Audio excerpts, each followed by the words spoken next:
हा सत्संग संत रामपालजी महाराजांचा असून मराठी भाषिक भक्त समाजास सहज समजावे म्हणून हिंदी भाषेतून मराठी भाषेत रूपांतरित करण्यात आलेला आहे.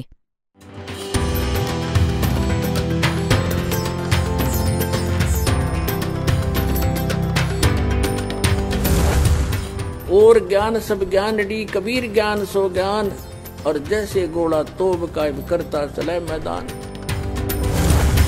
जगद्गुरु तत्वदर्शी संत रामपालजी महाराजांचे अमृत वचन सर्व पवित्र धर्मांच्या व पवित्र शास्त्रांच्या आधारावर. हे जे काहीही आज तुम्ही ज्याला वैज्ञानिक प्रगती मानत आहात, ही गॉड कबीर गिव्हन आहे तुमच्यासाठी, आपल्या प्रिय आत्म्यांना आपला महिमा व आपली माहिती, आपली ओळख सांगण्यासाठी, की जेणेकरून हे मला समजतील आणि पिच्छा सोडवून घेतील. हे विज्ञान मुळीच कामाला नाही येणार कोणालाही. आणि दुसरी कृपा केली दात्याने, विज्ञान दिले, डॉक्टरांना बुद्धी दिली, चांगली औषधे शोधली. तुम्ही पाहिले, आपण पाहिले आहे आपले पूर्वज, जेव्हा आपण पण छोटे छोटे होतो इतकी औषधे नव्हती. डोके दुखत असेल तर कपडा बांधून 3-3 दिवस पडून राहायचो, काम पण करू शकत नव्हतो. आणि आता हे घ्या, एक टॅबलेट, 10 मिनिटात तुमचं काम करा.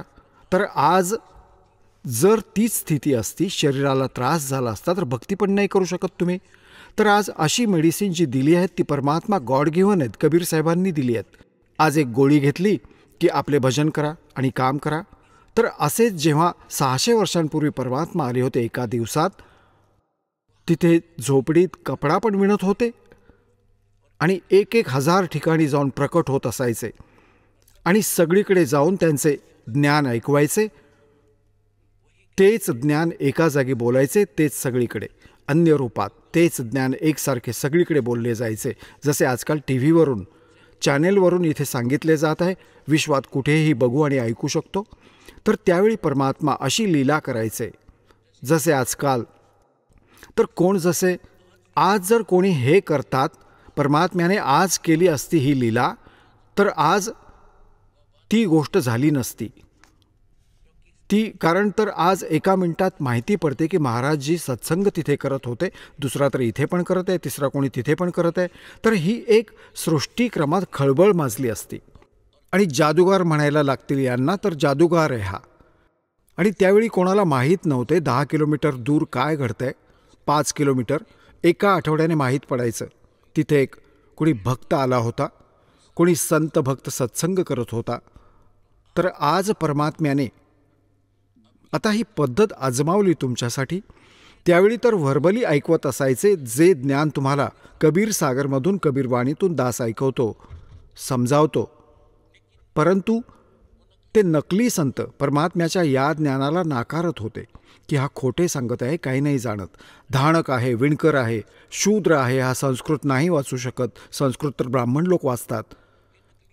या नकलींचे काही चालले नाही. आणि त्यावेळी परमात्म्याचे 64 लाख शिष्य असणं, आजपासून 600 वर्षांपूर्वी पूर्ण इंडियाची 4 कोटी लोकसंख्या पण नसेल.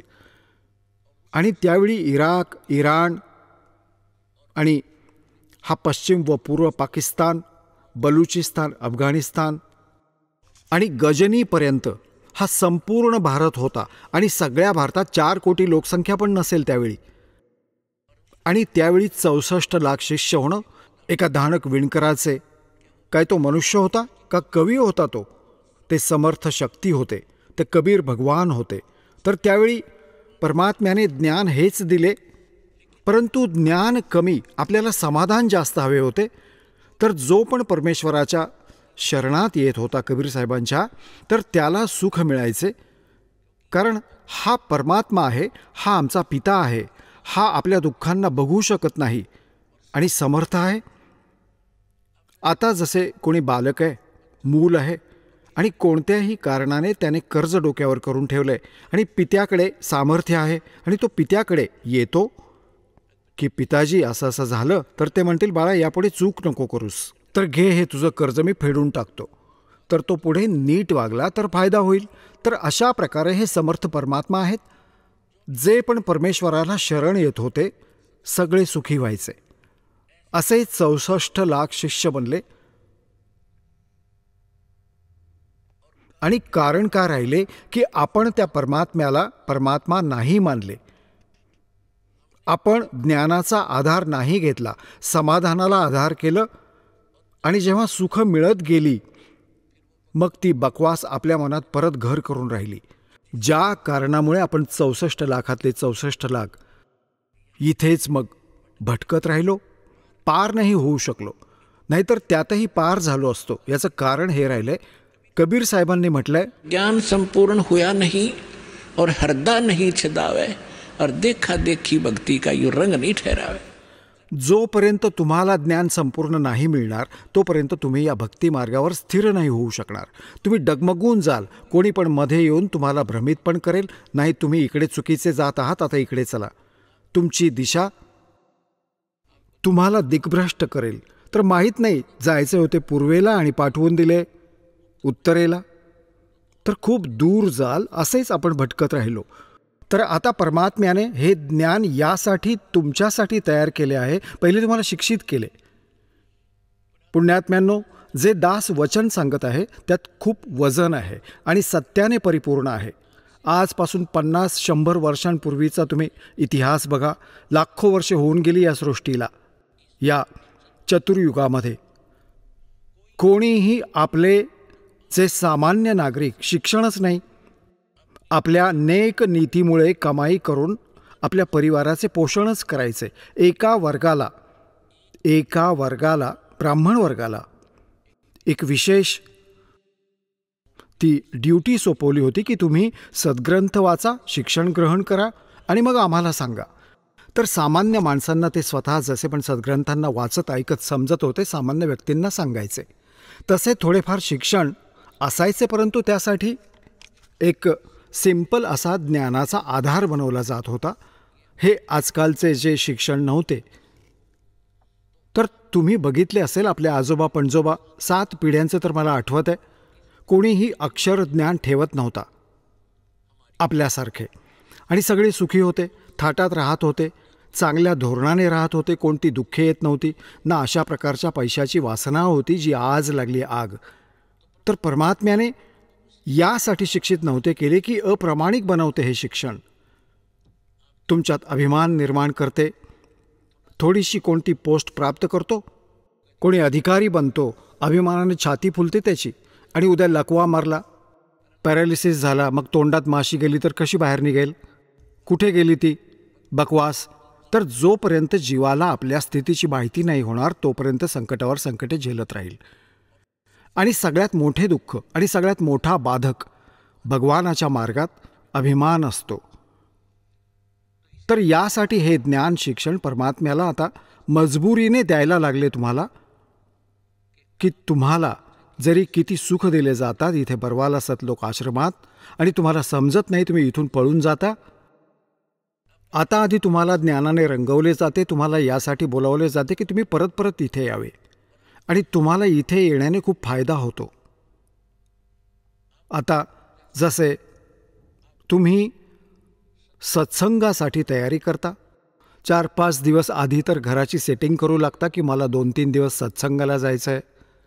तर ते पण तुमचे पुण्य सुरू झाले की भगवानासाठीच तुम्ही जी काही पूर्वतयारी करता, मग इथे येता, इथे येऊन दंडवत प्रणाम करता, 2 पैसे दान पण करता. नाहीतर पैसा कोणत्या डॉक्टरला गेला असता, नाहीतर कोणीतरी घेऊन तो पळून गेला असता, किंवा कुठे कोणता प्राणी बिघडेल किंवा कोणते बिझनेसमध्ये नुकसान होते, तो पैसा तुमच्याजवळ नव्हता राहणार. आणि हे दान करण्याने तुमचे नुकसान पण वाचेल आणि तुमचे पुण्यसोबत बनेल. आणि या ज्ञान यज्ञरूपी सत्संगाने तुम्हाला ओतप्रोत केले जाते. तर हे सगळ्या प्रकारचे पुण्य 5ही यज्ञ तुमच्याकडून करवून घेतले जातात. तुम्हाला इथे बोलावण्याचा उद्देश हा आहे की तुम्ही या ज्ञानाला समजा आणि भक्तीत तुमची श्रद्धा वाढू दे आणि तुम्ही पुण्ययुक्त व्हावे. तुम्ही इथे येता, 3-4 दिवस जसा पण ज्याचा डाव लागला आहे लागतो परमात्म्याच्या दयेने. तर इथे परत तुम्ही सगळ्या क्रिया करता, सकाळचा नित्यनेम पण करता, मंत्र पण करता, सेवा पण करून घेता, आरती पण ऐकता, स्मरण रमेनी पण करता, मग प्रणाम करता राहून राहून परत परत मग तुमच्या भावा बहिणींना भेटता ज्यांना इथे सुख मिळाली आहेत, तर तुम्ही दृढता येते तुमच्यात की खरोखरच माझं पण काम होईल जेव्हा यांना असं सुख मिळालं आहे. यासाठी तुम्हाला बोलावलं जातं आणि इथे यायला सांगतात. संत मिलन को चालिए तज माया अभिमान और जो जो कदम आगे रखे ओ हे एक समान. आता या सतलोक आश्रम परवालामध्ये याच्याकडे जेव्हा पण तुम्ही मन तयार करता तिथूनच तुमचे पुण्य प्रारंभ होतात आणि तुम्ही किती भक्तिहीन झाला आहात याचा अंदाज लावा. आजीवन तुम्ही ही भक्ती करत चालाल तेव्हा जाऊन तुम्ही सतलोक जायला योग्य पुण्ययुक्त व्हाल. तर तुम्ही जेव्हा तुम्ही सतलोकातून आला होतात तुम्ही किती पुण्यकर्मी प्राणी होतात.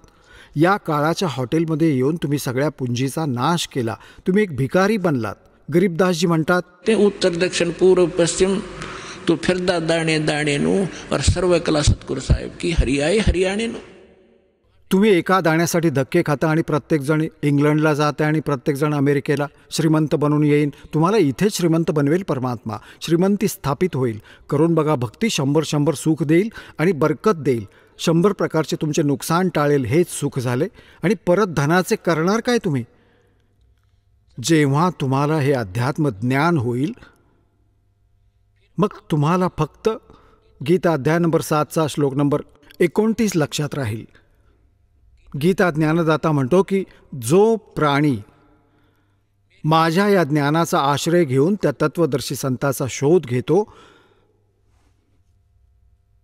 ज्याला तत्वदर्शी संत भेटला, माझ्या या ज्ञानाचा आश्रय करून घेतला, तर मग तो जो माणूस जरा आणि मरण यातून सुटण्यासाठी प्रयत्न करतो, या संसारातील कोणत्याही वस्तूची ते इच्छा नाही ठेवत.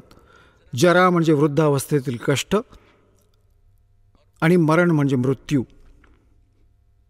आता भक्त आत्म्यांनो जरा जास्त जोर लावा अध्यात्म मार्गाकडे. ही माया तर खूप जमवली तुम्ही आणि कोणाच्या जवळ कोणी शेठ बनताना दिसत नाही. अरबपती बघा, त्याच्याकडे कमीत कमी 1 अब्ज रुपये असतील तर 2 अब्ज कर्ज असेल. आपल्याला तर दिसतं की 4 फॅक्टरी आहेत त्याच्या, परंतु त्याची मानसिक स्थिती इतकी वाईट असते. स्वप्नात सुख नाही त्या माणसाला. तर तुम्हाला इकडे जास्त लक्ष द्यायला लागेल भगवानाकडे. या मार्गावर तुम्हाला पुढे जायला लागेल. तुम्ही इथे काय कशासाठी जोडले गेले? ते सर्व सोने की लंका थी व रावण से रणधीरम, एक पलक में राज विराजी जम के पडे जंजीरम. आणि सगळी सोन्याची लंका बनवून बसला होता आणि 1 ग्रॅम सोने पण बरोबर घेऊन नाही जाऊ शकला. तर आपल्याला हे ज्ञान मिळेल जसे गीता अध्याय नंबर 7च्या श्लोक नंबर 29 मध्ये म्हटलं आहे की जे जरा आणि मरणातून सुटण्यासाठी प्रयत्न करत आहेत आणि कोणत्याही वस्तूची इच्छा ठेवत नाहीत, ते त्या परमात्म्याशी, तत्ब्रह्मशी आणि सगळ्या अध्यात्मज्ञानाशी आणि सगळ्या कर्मांशी परिचित आहेत. त्याचेच निर्णय दृढ राहतील. या काळाच्या जाळ्यातून उलटा फिरेल ज्याला संपूर्ण ज्ञान होईल. कबीर साहेब म्हणतात, ज्ञान संपूर्ण हुआ नहीं और हृदय नहीं छदाया तो इस देखा देखी भक्ति का रंग नहीं ठहरावे. तर 64 लाख शिष्य होते, ते सगळे पळून गेले, भगवानाला ओळखले नाही कारण ते ज्ञान नव्हते. आणि आज ज्ञान करवलं भगवानाने, तुम्हाला प्रमाण देऊन असे रंगवले आहे की तुम्ही इथून हलू शकत नाही. तुम्हाला हे स्थान बरवाला असे दिसू लागेल जेव्हा तुमची बुद्धी नीट काम करेल आणि ज्ञान आधार बनेल. बंदी छोड़ दयाल जी तुम तक हमारी दौड़े, जैसे कागज जहाज का अब सूझे और न ठोरे. जसे पूर्वीच्या काळी समुद्री जहाजे असायची, त्यात कोणते असे दिशासूचक ते असेच असायचे, टेम्पररी सारखे, नॉर्थ साऊथ पोल सांगणारे. तर ते घेऊन जहाज घेऊन जायचे रात्रीच्या संध्याकाळच्या वेळी आणि जहाजावर कावळा बसायचा की रात्रीनंतर सकाळी उठतील, सगळे भोजन करतील, काही घास बाहेर टाकतील. जहाजात एक ग्राउंड पण असते.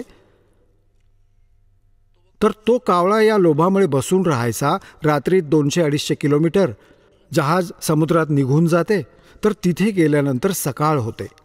तर जो ड्रायव्हर जो असायचा याचा चालक जहाजाचा, तो हे चेक करू इच्छित असायचा सकाळी उठल्यावर आपली दिशा ठीक आहे की नाही. कारण जे दिशासूचक असायचे नॉर्थ साऊथवाले जे चुंबकीय, तर ते चुंबकीय स्थानांवरून डिस्टर्ब व्हायचे. त्याला तपासायची त्यांनी एक चांगली पद्धती अंगीकारली होती. कावळ्याला उडवायचे, त्याला उडण्यासाठी विवश करायचे. जो जहाजावर बसून चालला होता त्याला दगडगोटे मारून विवश करायचे उडण्यासाठी. तर कावळ्यात एक अशी कला दिली आहे भगवानाने की तो ती दिशा विसरत नाही ज्या दिशेने तो निघाला होता. तर तो त्याच्या घराकडेच उडतो, सरळ स्ट्रेट. तर ज्याने ते जहाजाचे चालक तर आपल्या इन्स्ट्रुमेंटची तपासणी करतात, बरोबर आहे की चूक आहे, चूक असेल तर सेट करतात त्याची दिशा जहाजाची. आणि थोड्या वेळात तो कावळा उडून थोडासा दूर जातो, 1000-2000 फूट. मग त्याला कुठेच स्थान दिसत नाही की उडून कुठपर्यंत जाऊन बसायचं. शेवटी परत उडत उडत परत त्याला जहाजच दिसते, त्याचा जीव वाचवणारे. नाहीतर जिथे आहे तिथे बुडून मारणारा समुद्रच समुद्र होता. तर परत येऊन त्याला जहाजावरच आश्रय घ्यावा लागला. दुसरे स्थान कुठेच त्याला दिसले नाही जिथे त्याचा जीव वाचू शकेल. तर परमात्मा म्हणतात, जेव्हा तुम्हाला हे ज्ञान मिळेल तुम्ही हे म्हणाल, बंदी छोड़ दयाल जी तुम तक हमरी दौड़े, जैसे काग जहाज का अब सूजत और न ठोरे. आत्तापर्यंत तर हे खोटे कोणी काही म्हणतात तर कोणी काही सांगते, परंतु जेव्हा तुम्हाला ज्ञान मिळेल तुम्ही त्यांचे नाही ऐकू शकत, जरी त्यांनी तुमचे नाही ऐकले. तर प्रसंग चालू आहे. परमात्मा तुम्हाला ज्ञान देतात, तुम्हाला ज्ञानाने परिपूर्ण केले जाते. इथे बोलवून प्रोजेक्टर बनवले भगवानाने, TV चॅनल बनवले, मोबाईल दिले आपल्या मुलांसाठी बनवून. आता पुण्यात्म्यांनो, पूर्ण पृथ्वी त्या परमात्म्याची मुले आहेत. आणि परमात्म्याने कुठून तरी हा शोध केला की भले अमेरिकावाल्यांकडून किंवा जर्मनी किंवा जपानवाल्यांकडून, इंग्लंडवाल्यांकडून, तर हे सगळ्या विश्वासाठी उपयोगी आले. जे पण वर्तमानात तुम्ही बघत आहात, हे ज्याला वैज्ञानिक प्रगती मानतात, प्रगती. आता इथे विचार करायची गोष्ट आहे की परमात्म्याची सगळी मुले आहेत. आपल्याच मुलांसाठी आपली बुद्धी देऊन त्यांना कृतार्थ करतात. ते हे सगळे कुठून तरी परमात्म्याने दया केली. आज बघा, परमात्म्याचा संध्याकाळी तुम्ही सत्संग ऐकला होता की परमेश्वराने 600 वर्षांपूर्वी सांगितले होते की कलियुगातील जेव्हा 5500 वर्ष संपतील, 5505 जेव्हा संपेल तेव्हा स्टार्ट होईल माझे कार्य. आणि त्यावेळी माझा दास पाठवीन आणि त्याच्याकडे तो सत्मंत्र, सतनाम आणि सारनाम असतील, ज्याला प्राप्त करून पूर्ण विश्व पार करेल, सगळे विश्व पार होईल. आणि संपूर्ण सृष्टीतील प्राणी नाम दीक्षा घेतील आणि भक्ती करतील, मोक्ष प्राप्त करतील. आता बघा, आत्तापर्यंत तुम्ही जिथेही गेलात, कोणत्या ऑफिसमध्ये जा, नातेवाईकांकडे जा, तर सगळ्या ठिकाणी आपल्या व्यावहारिक गोष्टी तुम्हाला ऐकायला मिळतील. आणि कोणी राजनीतीच्या गप्पा करत आहे, कोणी गप्पा टप्पा करत आहे, कोणी पत्ते खेळत आहे, कोणी काही करत आहे.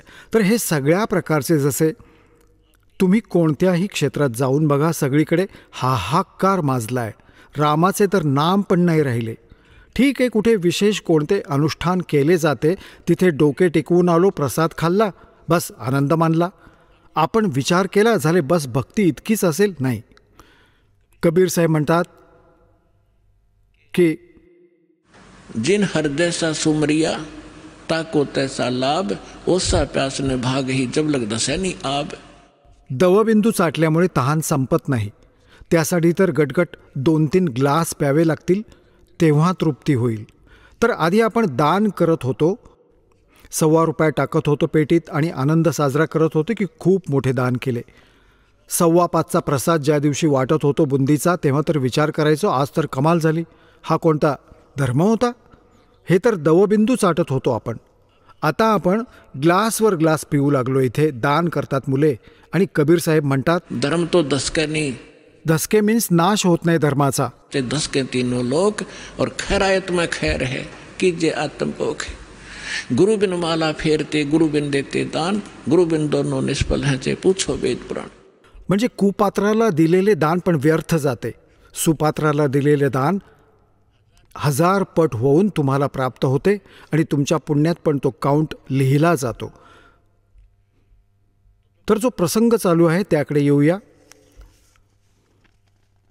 की जोपर्यंत ज्ञान संपूर्ण नाही होणार तर तुम्ही या भक्ती मार्गावर चालू नाही शकणार. तर परमात्म्याने दया केली आहे, जसे पूर्ण सृष्टी नाम घेईल. आता दीक्षा कशी घेईल? आता सगळ्यांचे विचार तुम्ही बघा. दासाला कटू अनुभव आहे या भक्ती मार्गावर चालण्याचा. सुरुवात केली आपल्या घरातून, कोणी नाही ऐकले, सगळे उलटे झाले. तू कुठून हे ज्ञान घेऊन आलास, तुझे डोके फिरले का? सगळे एका बाजूला उठून निघून गेले. मग कोणी नातेवाईक आले की त्यांना सांगायला लागायचो, कारण हे ज्ञान असं आहे, इतकं आहे, जरी किती सांगितले. मग हे म्हणू लागले, हा तर वेडा झाला रामपाल, हा तर उठायचा नाही, आता बसलो तर 2 तास उठू देत नाही हा. तर सांगायचा मुद्दा हा आहे की आज तुमच्याबरोबर सगळ्यांच्याबरोबर असेच झाले. प्रारंभी कोणी तुम्हाला ज्ञान ऐकवले आहे, ते तुम्हाला पटले नाही. तुम्हाला कोणी सीडी देऊन गेला आणि तुम्ही सीडी ऐकली सारखी सारखी, कारण सीडी एक असे माध्यम आहे, तुम्ही घेतली किंवा टी व्ही चालू आहे चॅनेलवर, कोणी सत्संग ऐकत आहे, तर तिथे श्रोता फक्त ऐकू शकतो, वादविवाद नाही करू शकत त्याच्यासोबत. आणि वादविवाद करून माणूस त्या निष्कर्षापर्यंत पोहोचू शकत नाही जिथे वक्ता पोहोचू इच्छित आहे. तर परमात्म्याने दया केली की टी व्हीच्या समोर बसून जरी किती काय विचार करू दे की खोटं बोलत आहे, खोटं बोलत आहे, आणि जेव्हा प्रमाण समोर येतील तर मध्येच वादविवाद झाला असता, जर समोरासमोर बसले असते तर मध्येच वादविवाद केला असता, हे काय म्हणता, उठून निघून गेला असता. मग त्यात त्याने बघून सगळे प्रमाण मिळाले, तर त्यात जे त्याला डाऊट होते ते समाप्त झाले. यात वेळ खूप लागतो. तर प्रत्येक एका भक्ताला इथे येण्यासाठी इतका वेळ लागतो. तर आता काय होईल? आता हे जसे तुम्ही बघत आहात, एक भक्त त्याचा अनुभव सांगत होता, मागच्या सत्संगात तुम्हाला ऐकवले होते की आमच्या इथे राजस्थानहून भक्त येतात. इथून हिस्सारपासून एक ट्रेन आहे, इथेच रिकामी होते, इथूनच स्टार्ट होते. तर आम्ही 2-2.5 हजार भक्त त्यात जाऊन बसायचो सकाळी सकाळी. हिस्सारहून जोधपूरला जाणाऱ्यात, आणि कोणी नित्यनेमक करत आहे, कोणी मोबाईलवरून मंत्र ऐकत आहे, कोणी आरती, आपले कोणी अजून शब्द ऐकत आहे. चर्चा मालकांची चालू असायची. तर तिथे जितके यात्री बसलेले असायचे अन्य पण, त्यांच्यावर पण ती परमात्म्याची वाणी प्रभाव पाडेल. निसंशय त्यांना काही समजत नसेल ती आरती किंवा नमो नमो सत्पुरुषकू सुरुवातीला तर कोणाला समजत नाही की हे काय बोलतायत, परंतु ती आपले काम पूर्ण करत असते, त्याला प्रभावित करत आहे आजूबाजूच्या क्षेत्राला. इव्हन मुंगी, पक्षी, प्राणी, गाव, घरातले जे प्राणी आहेत त्यावर पण प्रभाव पडेल. आणि ही वाणी ऐकल्याने त्यांना लवकरच, कारण भक्ताच्या घरात प्राणी, पक्षी, जीवजंतू जे पण असतील त्यांचा पण उद्धारच होईल. तर या वाणीत इतकी शक्ती आहे, परमात्म्याच्या वाणीत इतका प्रभाव आहे की या आत्म्याचे खूप सारे पाप असे असतात जे ज्ञान यज्ञाने संपतात. आणि मग त्यात एक विशेष प्रेरणा तयार होते भगवानाकडून की मग कसाही नास्तिक असो, नास्तिक असा जसा हा आत्मा पापकर्मांनी मूर्छित झालेला आहे. आता जसे कोणाला साप चावायचा, आता त्याला एक गारुडी असायचा, विष उतरवण्यासाठी एक मंत्र त्याने सिद्ध करून घेतला होता. हे आध्यात्मिक जे विज्ञान आहे हे सगळ्यात उत्तम आहे. आत्तापर्यंत तुम्ही पाहिले असेल कोणी झाडफूक करून छोटा मोठा ताप उतरवायचे, तर या अशा प्रकारच्या क्रिया आहेत. परंतु या भक्ती हे तर एक अंश मात्र आहे आणि भक्तीची सत्साधना तुम्हाला मिळेल. कोणत्याही गोष्टीची जरूरत नाही पडणार तुम्हाला, ना झाडफूकची. या परमात्म्याच्या भक्तीत सगळी शक्ती आहे, सगळा काही अध्यात्म मार्ग यात आहे. आता जसे कोणता मंत्र सिद्ध केला आहे, तुमचे मंगलाचरण आहे जे आम्ही तुम्हाला देतो. सगळ्यात पहिल्यांदा हे बोलले जाते. हे मंगलाचरण सगळ्या मंत्रांचा मूळ मंत्र आहे. जरी कोणतीही झाडफूक करा, परंतु तुम्ही झाडफूक नका करू. या मंत्राचा जप केल्याने तुमच्या आसपास काही पण राहणार नाही. आणि मग तुमचा मंत्र जो दुसरा देऊन ठेवला आहे तो करत राहा. तर सांगायचा मुद्दा हा आहे, या दासाला या अध्यात्म मार्गाचा कटू एक्सपिरियन्स झाला. आणि पहिले परमात्म्याने सन 1988 पासून 1994 पर्यंत 6-7 वर्ष या सगळ्या संत महंत महात्म्यांची माहिती देऊन, सत्संग ऐकवून त्यांच्या क्रिया पाहिल्या. तर ऐकायला मिळाले की गरीबदासजी संत होते. त्याने गरीबदासजींच्या ग्रंथात एक शब्द आहे, घट ही अंदर गारडू धोखा मर गैया, सार शब्द चिन्हा नहीं और कोई भेद ना लैया. या 5-7 लाईन्स आहेत. त्याने त्यांना सिद्ध केले 1000 वेळा 2000 वेळा वाचून. तर त्यांच्यात शक्ती आली की साप कोणालाही चावू दे हा मंत्र बोलायचा, मनातल्या मनात म्हणायचा, त्याचं विष उतरायचे, तो जिवंत व्हायचा. तर त्यामुळे प्रभुपद मिळवलं, संत म्हणवला गेला. आणि आपण या वाणीला रोज वाचायचे आहे, तर आपल्या आत्म्याचे सगळे विष उतरवेल. जसे गारुडी त्याचा मंत्र म्हणतो, आणि ज्याला साप चावला आहे, मूर्छित पडला आहे, तो ना त्या मंत्राला ऐकत आहे ना समजत आहे, पण तो मंत्र त्याचं काम करत आहे. त्याने त्या विषाला उतरवले. विष उतरताच तो जागा झाला, जीवित झाला, मूर्छा संपली त्याची, तर त्याचे सुचारू काम करू लागला. अशा प्रकारे तुमचे सगळ्यांचे आत्मे या अज्ञानतेने आणि या पापकर्मांच्या विषाने अचेत झाले आहेत. जे मूळ काम होते ते विसरून दुसरेच काही करत आहेत. तर ही वाणी जी तुम्हाला दिली जाते ही संपूर्ण विश्वात पसरेल आणि सर्वांवर प्रभाव पाडेल. जरी कोणी ऐकत नसेल, ना समजू इच्छित आहे, घरात चालले आहे, दुसऱ्या सदस्याने नाम घेतले आहे, काही दिवसात बघा हे पण नाम घेतील. कारण त्यांचे विष आहे ते उतरेल, जे पापकर्मांचे त्यांचे हळूहळू कमी होईल आणि ते त्यांच्यात एकदम प्रेरणा बनेल. आता जसे शेतात आपण पाहिले आहे, हे ट्रॅक्टरवाले उंच आवाजात अशी वेडीवाकडी भजने, गाणे, संगीत आणि गातात आणि ट्रॅक्टर चालवतात. तिथे भगवानांचे भक्त कानाला इयरफोन लावून, आणि कोणी मंत्र ऐकत असेल किंवा कोणी शब्द ऐकेल, ट्रॅक्टर चालवत चालवत नित्यनेम करत असेल आणि ऐकत असेल, मजुरी करता करता पण तुम्ही हे करत असाल. आणि अशा भक्ताने पेरलेले बी पण जे पण सामान्य समाज खाईल त्यावर पण प्रभाव पाडेल. एका वेळेची गोष्ट आहे की 2 भक्त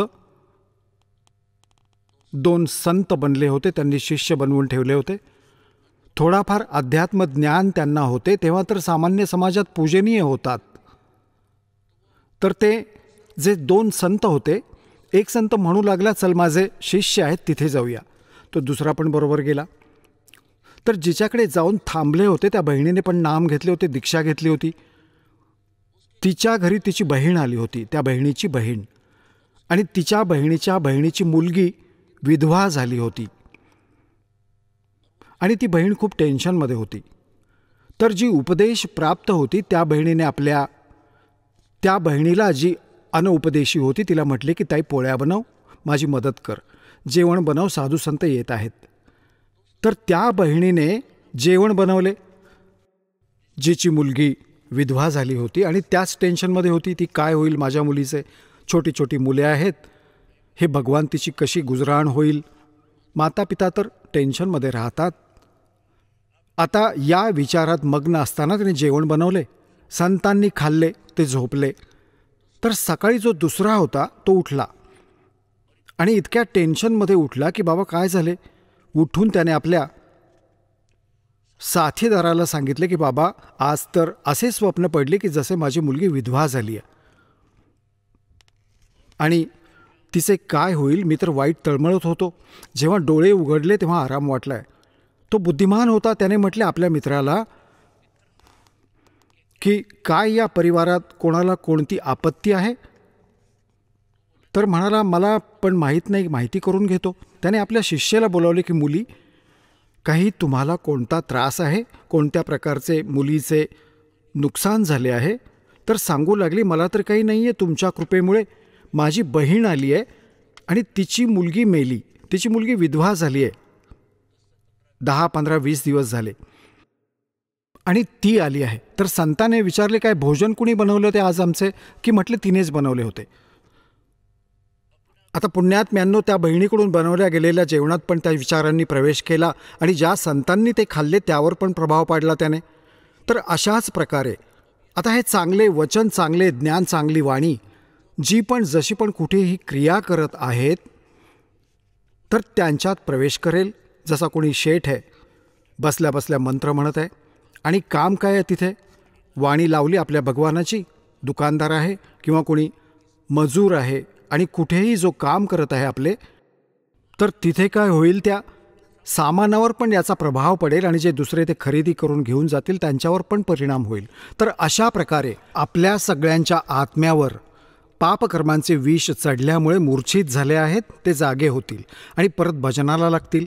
तर अशा प्रकारे या परमात्म्याचा जो हे इन्स्ट्रुमेंट बनवण्याचा जो उद्देश होता, प्रयोजन, हे काही असेच नाही आहे. नाहीतर यात सगळी बकवास पाहत होतो जोपर्यंत हे ज्ञान नव्हते. कोणी फिल्म बघत आहे, कोणी दुसरी बकवास बघत आहे, कोणी खेळ बघत आहे. आणि आता हे ज्ञान मिळाल्यानंतर ही बकवास सोडून यात भगवान पहा, परमात्म्याचे नाम ऐका, ज्ञान ऐकतील. तर हेच इन्स्ट्रुमेंट ज्याचा दुरुपयोग करून आपण जीवन नाश करत होतो, हेच आपले जीवन सफल करेल. तर परमेश्वर तुम्हाला काय सांगू इच्छित आहे, हा दास परमेश्वराच्या या ज्ञानाच्या माध्यमातून, की तुम्ही इथून ज्या दिवसापासून दीक्षित होऊन जाता, तुमचे ते एक मनुष्य जीवन प्रारंभ होते. त्याआधी तुमचे मनुष्य शरीर अवश्य होते, परंतु कर्म मनुष्याचे नव्हते. सगळे सद्ग्रंथ, सगळे संत आणि स्वतः परमात्मा येऊन सांगतात की या मनुष्य जन्माची प्राप्ती तुम्हाला केवळ परमात्मा प्राप्त करण्यासाठी आणि जरा व मरण या संकटातून सोडवण्यासाठीच प्राप्त होतो. तुम्हाला ज्ञान संपूर्ण झालेले नसते आणि सांसारिक लोकांकडून जे ट्रेनिंग तुम्हाला मिळाले त्यात दृढ होता. घर बांध बाळा, त्या मुलाने पाहिले थोडेसेच दिवस झाले होते, नोकरीला लागला होता आणि 2 घरे बांधली. तर आमचे ते इंजेक्शन घेतले गेले. आपण परत तेच टार्गेट घेऊन पुढे जातो, नोकरीत किंवा कोणत्या बिझनेसमध्ये. घर बांधू, प्लॉट घेऊ, कार घेऊ छानशी, आणि एका मिनिटात मृत्यू होतो. ती घर, कार, जमीन राहते. कबीर साहेब म्हणतात, राम नाम कड़वा लगे, राम नाम कड़वा लगे, ये मीठे लगे दाम, दुविधा में दोनों गए, भाई माया मिली ना राम. पुण्यात्म्यांनो, या अध्यात्म मार्गाशी जेव्हा तुम्ही परिचित व्हाल, तुम्हाला कोणत्याही प्रकारची शंका, डाऊट नाही राहणार. जसे तुम्हाला ज्ञान तेच असते, प्रमाण तेच असतात, उदाहरणे तीच असतात, जे राहून राहून वर्षभर ऐकवले जातात आणि तुमच्या आत्म्याला हे ज्ञान आणि हे प्रमाण जितक्या वेळा ऐकता तितक्या वेळा चांगले वाटतात. तर तुम्ही स्वस्थ आहात. आणि ज्याला असे वाटते की हा सत्संग तर मी मागच्या वेळेस पण ऐकला होता, ही पण गोष्ट ऐकली होती, तर ही तुमची कमजोरी आहे. तुमच्या आत्म्यात विकनेस आला आहे. जसे एक स्वस्थ माणूस असतो, तो सकाळी जेवतो, पोळी तीच असते, थोडाफार डाळ भाजीत नक्कीच फरक पडला असेल, आणि सकाळी जेवण खाल्लं आणि संध्याकाळी तीच पोळी परत ठेवली आहे आणि तुम्हाला रस नाही आहे, तर तुम्ही अस्वस्थ झाला आहात. आणि त्या पोळ्या तुम्हाला तशाच रुचकर वाटल्या तर तुम्ही स्वस्थ आहात. आणि दिवसात 3-3 वेळा खाता, रुचकर लागते, तर तुम्ही स्वस्थ आहात. अशा प्रकारे आता हे ज्ञान तेच आहे. आणि जितक्या वेळा ऐकाल आणि जितक्या वेळा हे तुम्हाला तितक्या वेळा ते चांगले वाटले पाहिजे, तर तुम्ही स्वस्थ आहात. अन्यथा तुम्हाला कोणत्या पापकर्माने घेरले आहे. आता जसे आजारी माणूस आहे आणि तो जेवण रोज जेवतो 2-2, 3-3 वेळा, आणि जेव्हा तो आजारी माणूस होतो तेव्हा तो त्याला एक वेळा पण एक घासही खाण्यात रस नाही राहत त्याला. कारण काय झाले, त्या आजाराने त्याच्या शरीराची व्यवस्था खराब केली. जो गोड पदार्थ होता, खाण्याजोगे पदार्थ होते, ते पण कडू लागायला लागले. त्याचे परिमार्जन काय आहे? त्याची पद्धत ही आहे की कडू, जसे कोणाला मलेरिया झाला आणि त्याला ती कडू गोळी, पोळीपेक्षा पण कडू, ती खायला लागली. नको असली तरी खायला लागेल, जरी ती रुचकर लागली किंवा नाही लागली तरी. ती खाल्ल्यामुळे हळूहळू ताप ठीक होईल. ताप ठीक होईल तेव्हा ती रुची वाढेल. मग स्वादिष्ट स्वस्थ झाल्यावर मग स्वादिष्ट होईल, तर हेच स्वादिष्ट लागायला लागेल. तर अशाच प्रकारे या सत्संगात हे दोन्ही डोस आहेत. यात आत्म्याचा आहार पण आहे आणि ही ट्रीटमेंट, हे उपचार पण सोबत होतात. जसे कोणी भक्त सत्संग ऐकत आहे, हे मनात येते की पहिले पण ऐकले होते, तर नक्कीच तुम्ही रस नसला तरी मधूनच उठून जाऊ नये, त्याला परत परत ऐकले पाहिजे. थोड्याच वेळात तुम्ही बघाल, ओहो हे तर ठीक ध्यान लागले. तर हे कुणींचे पण काम करेल. रस नाही वाटला तरी भगवानाचा महिमा ऐकत राहिला पाहिजे, आणि रस नाही वाटला तरी भक्ती स्टार्ट. जसे मंत्र म्हणायला लागता, आवड नाही निर्माण होत, नाही होऊ देत, अत्यंत करडेपणाने तल्लीन राहा. मन दूर पळेल, थोडा वेळ पळेल, मग आपोआप सेट होईल. तर अशा प्रकारे परमात्मा म्हणतात, कबीर हरि के नाम को हेज बजोते खज, उलटा सुलटा ओ गही खेच पड्या जो बीज. आता परमात्म्याच्या नामात लागा. एकदा जरी हिज म्हणजे आपल्या आवडीने किंवा जरी नाईलाजास्तव म्हणजे डोके ठणकत असेल तरी चालू करा. आणि म्हणतात जसे शेतात बी पडले की जरी उलटे पडू दे किंवा सुलटे, ते उगवेल. तर अशा प्रकारे तुम्ही हे ज्ञान ऐकले पाहिजे. आता जसे आपल्याला जे ट्रेनिंग समाजाकडून मिळाले, जिथे पण गेलो त्यांनी हीच कथा ऐकवली. काय करत आहेस बाळा?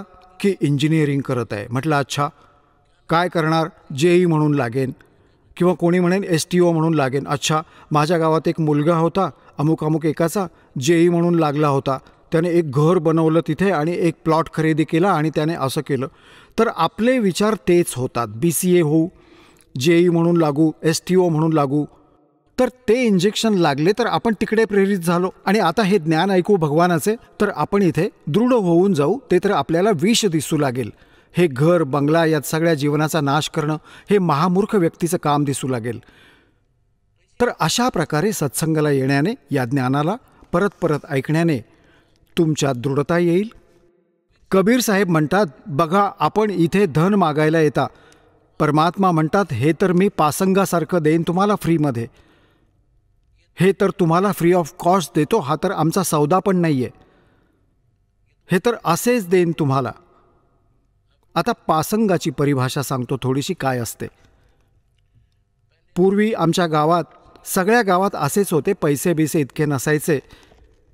असेच कोणी भाजी विकायला आला किंवा काही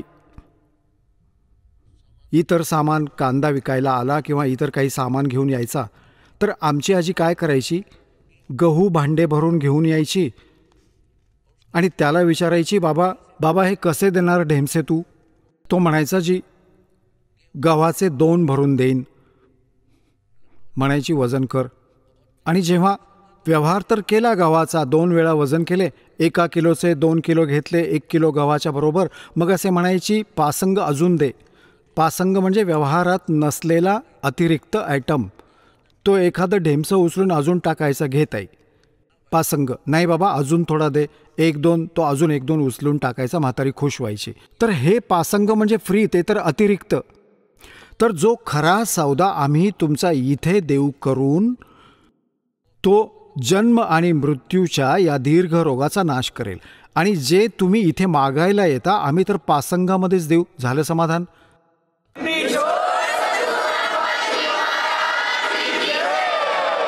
चला आता आपण त्या श्रद्धाळूंचे अनुभव जाणून घेऊया ज्यांनी जगद्गुरू तत्वदर्शी संत रामपालजी महाराज यांच्याकडून दीक्षा प्राप्त केलेली आहे, तसेच त्यांच्याद्वारे सांगितलेल्या भक्ती मार्गावर चालत आहेत. नमस्कार. सतसाहेब. आपलं नाव? माझं नाव रजनी लोंढे. आपण कुठून आलात? मी नाशिक, महाराष्ट्रावरून आले आहेत. आपला व्यवसाय काय आहे? माझं शिक्षण 12वी नंतर मी D.Ed केलेलं. BA माझं ग्रॅज्युएशन झालेलं आहे. संत रामपालजी महाराजांची गुरुदीक्षा आपण कधी घेतली? मी संत रामपालजी महाराजांची गुरुदीक्षा 8 ऑगस्ट 2021 मध्ये घेतलेली आहे. संत रामपालजी महाराजांची गुरुदीक्षा घेण्याअगोदर आपण व आपला परिवार कोणती भक्ती साधना करत होतात? मी संत रामपालजी महाराजांच्या गुरुदीक्षा घेण्याअगोदर माझ्या घरामध्ये जेवढे काही पारंपरिक साधना चालायच्या त्या सर्व साधना आम्ही करत असू. जसं की सर्व देवीदेवतांची पूजा करणे. मी आठवड्यातून 2दा व्रत करायची. जसे की सोमवारचा व्रत मी शंकर भगवानांना खूप मानत होते. तसेच गुरुवारचा व्रतसुद्धा माझा राहायचा. शंकराच्या मंदिरात जाऊन बेलपत्र वाहणे. शिर्डीचे जे साई भगवान आहेत त्यांना मी खूप मानायची. गुरुवारचा व्रत त्यांच्या नावाने ठेवायची. आणि महिन्यातून जे संकष्टी येतं, संकष्टीचा व्रत माझा राहायचा. तो पण नित्यनियमाने पूजा अर्चा करून गणपतीला साक्षी धरून मी व्रत करायची आणि मंदिरात जाऊन शेवटी व्रताचं उद्यापन करायची.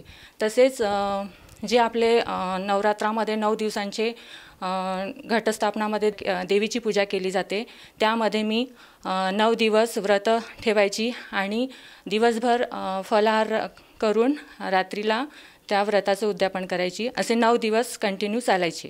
जसं तुम्ही सांगत आहात की महाराष्ट्रामध्ये जी पारंपरिक भक्ती साधना आहे, देवी देवतांची पूजा करणे, व्रत वैकल्य करणे, मंदिरात जाणे, या भक्ती साधना आपण करत होतात.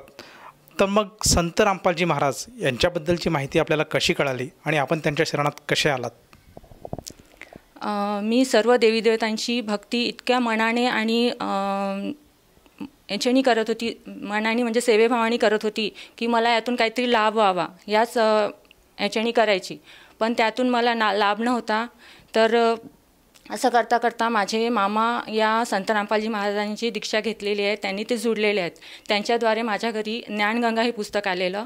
ते ज्ञानगंगा पुस्तक वाचून मी पूर्ण ते पुस्तक महिन्याभरात रोज असं वाचून महिन्याभरात संपवलं. तेव्हा मला खरा मोक्षाचा मार्ग कळाला की संत रामपालजीच हे असे एक संत आहेत की खरा मोक्षाचा मार्ग सर्वांना प्रदान करतात.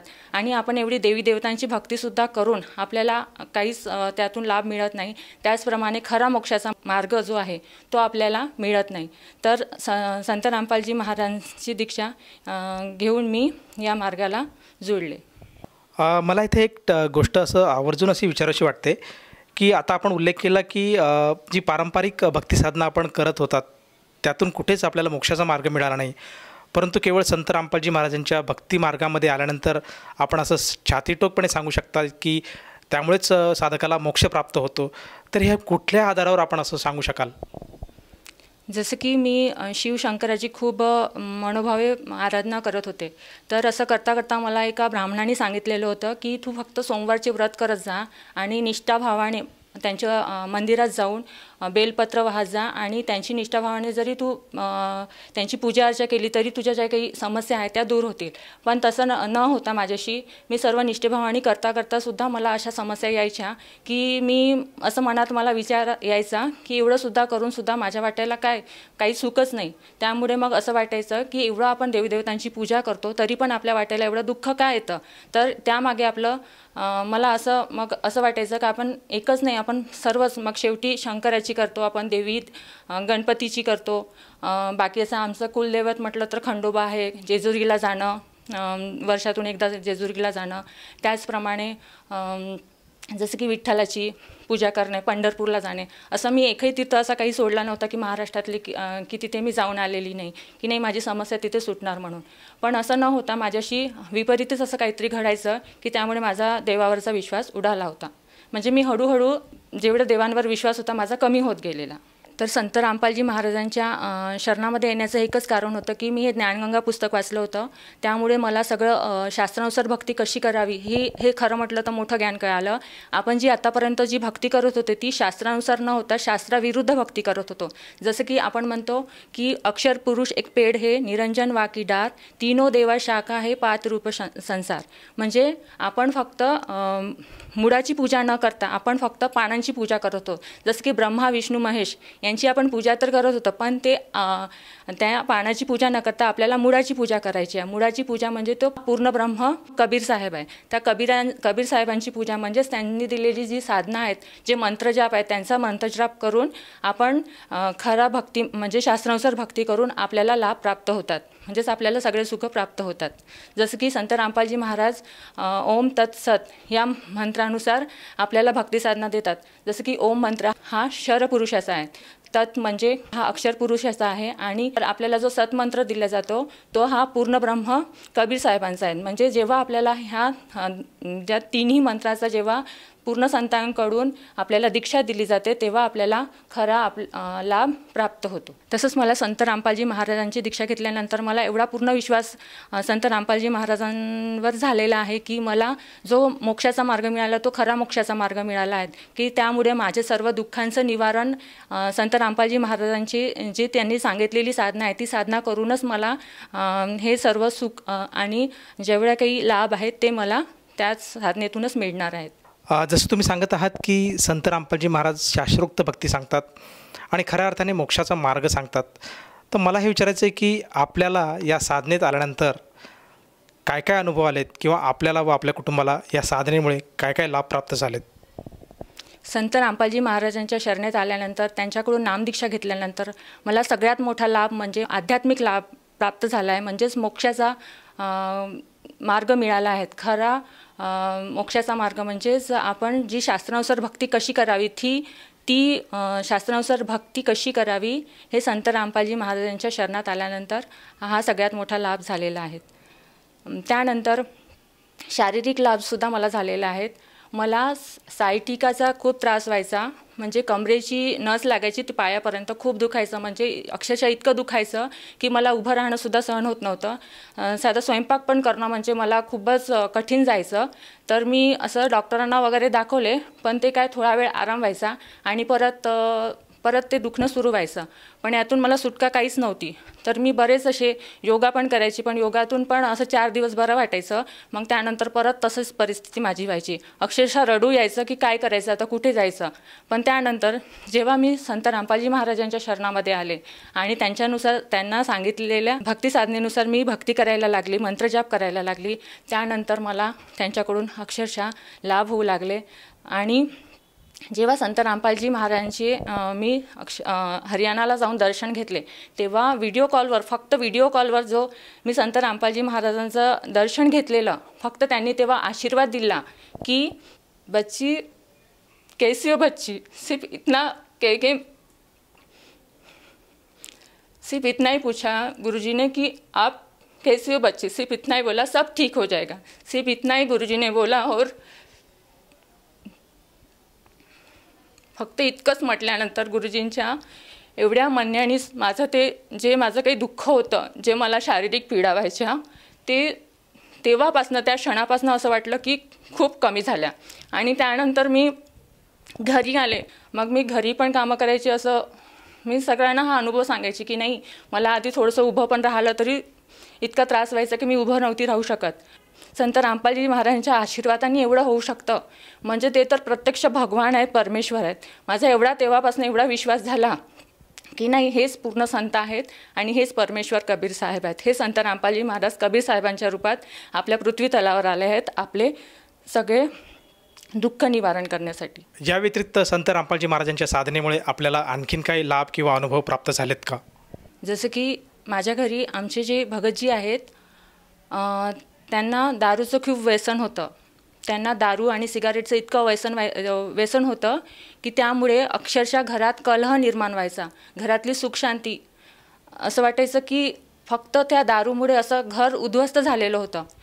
आम्ही फक्त दोघेच राहत होतो, कुटुंब गावाला असायचं. फक्त त्यांचा जो त्रास होता फक्त मीच बघायचे आणि मलाच सगळं सहन करायला लागायचं. दारूचं व्यसन एवढं होतं की सायंकाळी टेन्शन आलं की दारू घ्यायचं. एक दिवस असं करता करता मग रोज दिवसातून त्यांची 1-2दा व्हायचीच. म्हणजे त्यांचं व्यसन इतकं वाढलं की त्यांना अक्षरशः दारू घेतल्याशिवाय, ड्रिंक घेतल्याशिवाय बिलकुल असं चैन नाही पडायचा की नाही जॉबवरून आले की सायंकाळी आपला ड्रिंक करायची. तर असं रोज चालायचं. त्यामुळे कसं घरामध्ये चिडचिड व्हायची.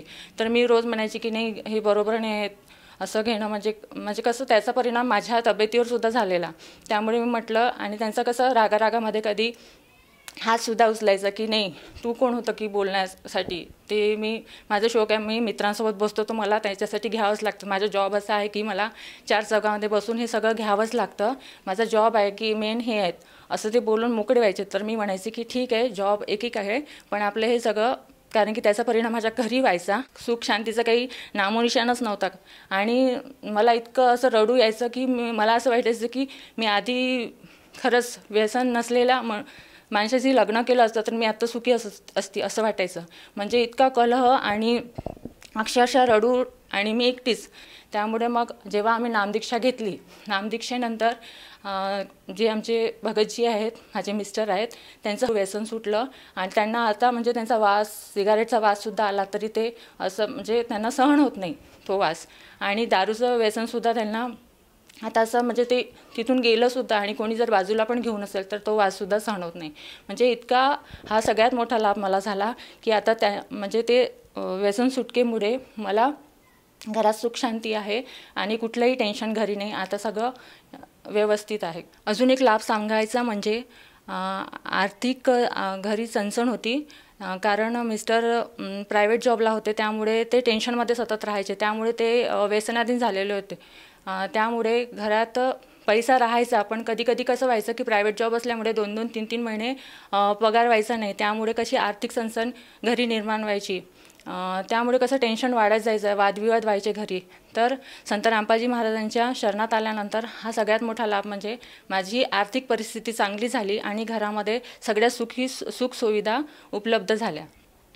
संत रामपालजी महाराजांच्या शरणामध्ये आल्यानंतर भगतजी आधी कोलकात्याला त्यांची ट्रान्सफर झालेली, पण शरणामध्ये आल्यानंतर त्यांनी अर्जी लावली होती की मी महाराष्ट्राच्या बाहेर जॉब नाही करू शकत, मला महाराष्ट्रामध्येच करायचं आहे, तर कुठे पण द्या महाराष्ट्रामध्ये. तर त्यांची ट्रान्सफर नाशिकला होऊ दिली. त्यानंतर त्यांच्या परिस्थितीमध्ये इतकी सुधारणा झाली की संत रामपालजी महाराजांचीच ती दया आहे की आज आमचं सगळं घर व्यवस्थित आहे. म्हणजे सगळं व्यवहार आमचा इतका चांगला चालतो. सकाळी उठलं तरी असं म्हणजे उद्याचा विचार येत नाही किंवा दिवसभराचा विचार नाही होत की कसं काय चालणार घर. तर आज आमच्याकडे परमात्म्याच्या दयेने आधी 2 व्हीलर होती, आता परमात्म्याच्या दयेने 4 व्हीलरसुद्धा आली आणि सगळ्या सुखसुविधेने आम्ही समृद्ध आहोत. जसं तुम्ही सांगत आहात की संत रामपालजी महाराजांच्या सद्भक्तीत आल्यानंतर आपल्याला बरेचसे लाभ प्राप्त झाले. प्रामुख्याने जे आपल्या कुटुंबामध्ये जो कलह होता, जो क्लेश होता, ज्या भानगडी चालत होतात, त्याचं मूळ उद्देश आणि मूळ कारण जे होतं ते व्यसन होते. आपले जे पतिदेव आहेत ते व्यसनाधीन झालेले होते आणि त्याच्यामुळेच आपल्या कुटुंबामध्ये कलह होत होता, आपण दुःखी होतात आणि कुठल्या ना कुठल्या कारणामध्ये वादविवाद आपल्या संसारामध्ये नेहमीच चालू राहायचे.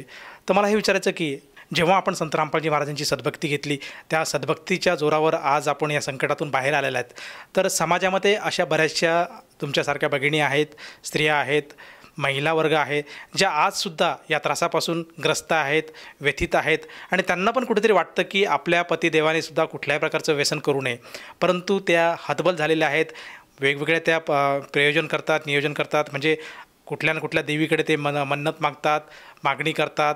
त्याचप्रमाणे साधू संतांकडे जातात, झाडफूक करणाऱ्या व्यक्तीकडे सुद्धा जातात, मांत्रिकाकडे, तांत्रिकाकडे, म्हणजे बरेचसे प्रयत्न करतात, डॉक्टरांच्या सल्ल्यानुसार पण प्रयत्न करतात, परंतु त्यांना जे पाहिजे तसं मानसिक समाधान आणि त्यांच्या पतिदेवांचं ते व्यसन सुटत नाही.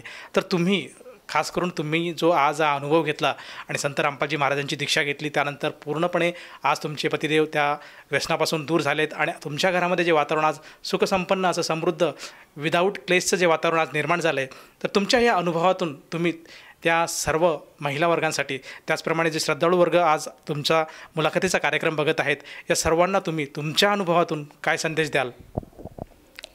माझ्या घरी जो काही कलह व्हायचा त्याचं मुख्य कारण होतं की ते व्यसन. तर आज जगामध्ये आपण देशातच नाही तर जगामध्ये बघतो की आज इतकं व्यसनाचे प्रकार दिसत आहेत की आज छोट्या मुलाला पण आपण 9-10 वर्षाचा पण बघितला तर तो बघतोय की आपल्या समाजात काय झालं आहे. वडील येतात, काका, जे घरात कोणी असतं, कोणी ना कोणी एक तरी असतं की त्यांना इतकं व्यसन असतात, त्याचा परिणाम मुलावर होतो. तर मला सर्व जे कोणी हा इंटरव्ह्यू बघत आहेत त्यांना मी हेच सांगू इच्छिते की तुम्हाला जर असा काही त्रास असेल, घरात कोणी जर व्यसनाधीन व्यक्ती असेल तर संत रामपालजी महाराजांचा सत्संग ऐका. संत रामपालजी महाराज नेमकं काय सांगतात ते शब्दानं शब्द ऐका. कारण हा व्यसनाधीन जो समाज आहे त्यामुळे आपल्या परिवारात क्लेश निर्माण होतोय. त्या क्लेशमुळे आपल्या घरातील प्रत्येक सदस्य हा प्रभावित होतो आहे. त्यांच्या शिक्षणावर सुद्धा याचा परिणाम होतो. सगळ्यात वाईट प्रवृत्ती म्हणजे व्यसनाधीन मनुष्य. त्यामुळे ही जी व्यसनाधीनता आहे ती सुटली पाहिजे. मनुष्य निर्व्यसनी झाला पाहिजे. त्यासाठी सर्व प्रेक्षकांना मी हेच सांगू इच्छिते की संत रामपालजी महाराजांचं लिखित जे ज्ञानगंगा पुस्तक आहे आणि जगण्याचा मार्ग आहे ते वाचा आणि त्यामध्ये नेमकं काय लिहिलेलं आहे ते लिहिलेलं प्रत्यक्षात आपल्या जीवनात उतरवण्याचा प्रयत्न करा आणि त्या मार्गाने चालण्याचा प्रयत्न करा. म्हणजे ते जे लिहिलं आहे ते प्रत्यक्षात आचरणात आणा आणि आपल्या जीवनाचं कल्याण करा. जसं तुम्ही आज समाजाला आवाहन करत आहात की समाजामध्ये व्यसनरूपी राक्षस आज उदयाला आलेला आहे आणि तो मोठ्या संख्येने उदयाला आलेला आहे आणि अतिशय मोठ्या प्रमाणात तो प्रबळ असा झालेला आहे आणि समाज ग्रसित झालेला आहे. आणि ह्या राक्षसापासून जर मुक्तता व्हायची असेल तर त्यांनी संत रामपालजी महाराजांचा मार्ग हा अवलंबला पाहिजे. जशा प्रकारे तुम्हाला त्यातून समाधान मिळालं, तुमची त्यातून सुटका झाली, त्याचप्रमाणे प्रत्येकाची सुटका होईल अशी तुम्ही अशी ग्वाही देत आहेत. तर ह्या आपल्या भाष्यावर जर एखाद्याला विश्वास बसला असेल आणि त्यालासुद्धा संत रामपालजी महाराजांची गुरुदीक्षा घ्यावयाची असेल तर ती व्यक्ती संत रामपालजी महाराजांची गुरुदीक्षा कशी घेऊ शकेल? संत रामपालजी महाराजांची गुरुदीक्षा घेण्यासाठी आपण जो काही इंटरव्ह्यू बघते, सत्संग बघत आहेत तर खाली एक पट्टी चालतं, त्या पट्टीवर नंबर येतात, ते नंबर फ्लॅश होतात. त्या नंबरवर आपण कॉल करून नामदीक्षेविषयी संपूर्ण माहिती आपण मिळवू शकतो. त्याचप्रमाणे सोशल मीडिया प्लॅटफॉर्मवर ट्विटर, फेसबुक, इंस्टाग्राम असे भरपूर काही प्लॅटफॉर्म आहेत. त्यावर संत रामपालजी महाराजांचे व्हिडिओ सतत येत असतात. त्यावर सुद्धा आपल्याला नंबर दिलेले असतात. आणि ज्ञानगंगा पुस्तक आणि जगण्याचा मार्ग हे दोन्ही पुस्तक जर आपल्याला मागवायचे असेल तर आपल्याला तिथे नंबर फ्लॅश होतात. त्या नंबरवर आपण कॉल करून त्या पुस्तकाविषयी सुद्धा माहिती घेऊ शकतो आणि संत रामपालजी महाराजांची नामदीक्षासुद्धा घेऊ शकतो. जसं तुम्ही सांगितलं की संत रामपालजी महाराजांचं जे काही सत्संग प्रसारित होत असतं त्यावेळेस टी व्हीच्या स्क्रीनवर काही नंबर फ्लॅश होतात. त्या नंबरवर जर साधकाने संपर्क साधला तर त्याला अगदी आपल्या जिल्ह्यामध्ये जवळचं जे काही संत रामपालजी महाराजांचं नामदान केंद्र आहे त्याचा तिथला पत्ता मिळतो आणि तेथे जाऊन तो साधक आहे तो संत रामपालजी महाराजांची गुरुदीक्षा घेऊ शकतो. मला एक प्रामुख्याने ते विचारायचं वाटतं की ह्या गुरुमंत्रासाठी संत रामपालजी महाराज जे गुरुमंत्र देतात त्यासाठी त्या साधकाला किती पैसे मोजावे लागतात? संत रामपालजी महाराजांची नामदीक्षा घेण्यासाठी एकही पैसा मोजावा लागत नाही. हा मंत्र जे संत रामपालजी महाराज देतात ते निःशुल्क आहेत, एकही पैसा मोजावा लागत नाही. आणि पूजेसाठी जे आपल्याला साहित्य देतात, एक पुस्तक, फोटो आणि प्रसाद आणि आपल्याला चरणामृत देतात, ते सुद्धा निःशुल्क असतं, एकही पैसा द्यावा लागत नाही. त्यामुळे संत रामपालजी महाराजांच्या शरणात येऊन आपण आपल्या जीवनाचं कल्याण करू शकतो. धन्यवाद. सतसाहेब.